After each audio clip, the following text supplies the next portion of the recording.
के जो बन मन होलिया में तरसे। ये क्या बोला तुम जी? सही बोला था। देखी के जो बन मन होलिया में तरसे, तारा रा रा रा रा रंग लहंगा से बरसे। होश में बानी नू बाटे बड़ बड़ बोली खाके भांग के गोली, बाटे बड़ बड़ बोली खाके भांग के गोली। बस होलिया में चोलिया निहारते हो, निहारते हो। अरे में हर के रहते सवतिया पे मरते हो, सैया जे कमाल करते हो। पिचकारी के रंगवा लहंगा पे झड़ते हो, सैया जे कमाल करते हो।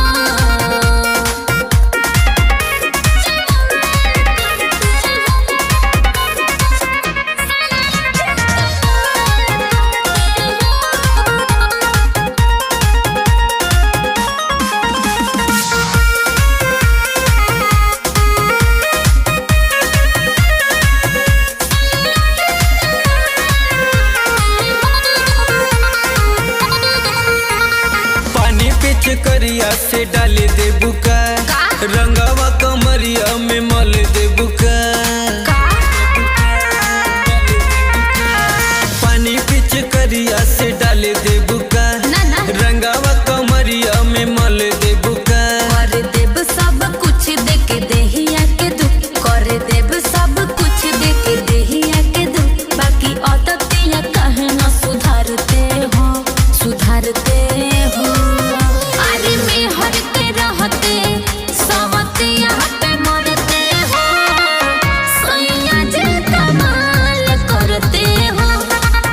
पिचकारी के रंगवा लहंगा पे झड़ते हो, सैया जे कमाल करते हो।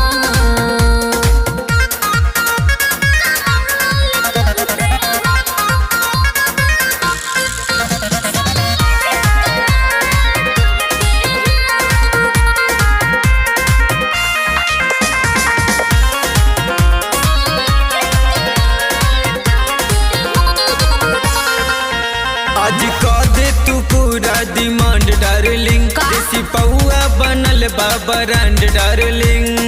अरे समझे क्या? ऐसन बात बा। आज कह दे तू पूरा डिमांड डार्लिंग,